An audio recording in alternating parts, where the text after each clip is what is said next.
ప్రముఖ సినీ నటి శ్రీమతి సంగీత గారి ప్రారంభించారు. IVF చికిత్సలో 25% భారీ discount, free doctor consultation, free ultrasound scan. 49 అంటే సంతానం, 49 అంటే సంతోషం. కాశ్మీరు ఎన్నికల్లో చేతులెత్తేసిన కమలం. జమ్మూ కాశ్మీర్ ని గెలిచి అధికారం చేపట్టాలి అన్నది బీజేపీ పూర్వరూపమైన జనసంఘ్ నాటి నుంచి ఉన్న కోరిక. అసలు జమ్మూ కాశ్మీర్ వివాదమే జనసంఘ్ పురుడు పోసుకోవడానికి ఒక ప్రధాన కారణం అని కూడా అంటారు. 1952 ఎన్నికల్లో జనసంఘ్ ఆవిర్భవించి పోటీ చేసింది. అలా చూసుకుంటే బీజేపీ మొత్తం రాజకీయ ప్రస్థానం 7 పదులుగా చెప్పాలి. అలా ప్రాచీనమైన పార్టీగా ఉన్న బీజేపీ కాశ్మీర్ కోరిక అలాగే ఉంది. చాలా సార్లు కాంగ్రెస్ అధికారం అందుకుంది. కానీ బీజేపీ 2014లో జమ్మూలో 25 సీట్లు గెలిచి పీడీఎఫ్తో జతకట్టి ఉప ముఖ్యమంత్రి పీఠం దాకా వచ్చింది. ఈసారి ఆర్టికల్ 370 రద్దు చేశామని, కాశ్మీర్ ప్రజలు అంతా తమ వెంటే అని చెప్పుకున్న బీజేపీ జమ్మూలో ఉన్న 43 అసెంబ్లీ సీట్లకు పోటీ పెట్టింది. కానీ కాశ్మీర్లో ఉన్న 47 సీట్లలో కేవలం 19 చోట్ల మాత్రమే వాటికి పోటీకి నిలిచింది. మిగిలిన 28 అసెంబ్లీ స్థానాలను అలా వదిలేసింది. మరి కసిగా కాశ్మీర్ ఎన్నికల్లో పోటీకి దిగిన కమలం ఎందుకు ఇలా ఎన్నికలకు ముందే చేతులెత్తేసింది అన్న చర్చ అయితే అంతటా సాగుతోంది. అయితే కాశ్మీర్లో 370 ఆర్టికల్ ఎత్తేసి వారిని భారత్లో అంతర్భాగం చేసినా కూడా బీజేపీకి రాజకీయంగా అనుకూలత లేదు అని అంటున్నారు.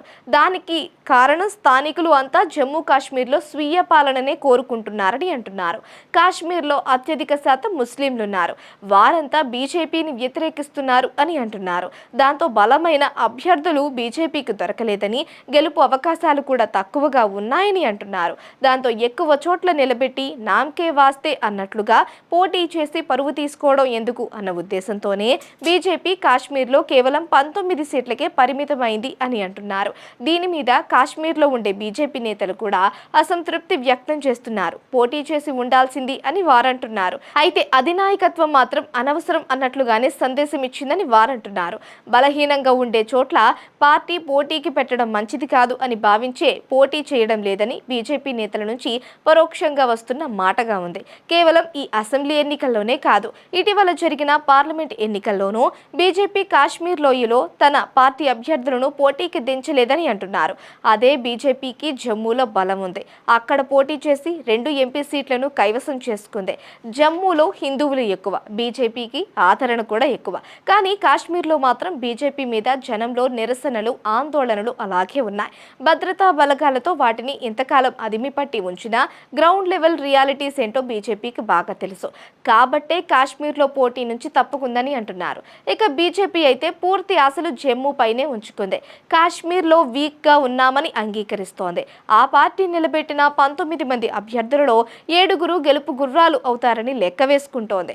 ఇక జమ్మూలో మొత్తం 43 సీట్లకు గాను అత్యధికంగా గెలుచుకుంటే కనుక, అంటే 35 దాకా గెలిస్తే కాశ్మీర్లో 7 కలుపుకొని 42 దాకా చేరుకోవచ్చని, అంటే మ్యాజిక్ ఫిగర్ కి అవసరమైన 4 సీట్లను ఇండిపెండెంట్ల ద్వారా సాధించి జమ్మూ అండ్ కాశ్మీర్లో ప్రభుత్వం ఏర్పాటు చేయవచ్చు అన్నది ఒక అంచనాగా చేసుకుంది.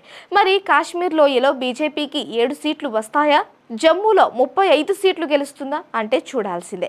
ఇక ఈ నెల 18 నుంచి 3 విడతలుగా జమ్మూ అండ్ కాశ్మీర్లో ఎన్నికలు జరగనున్నాయి.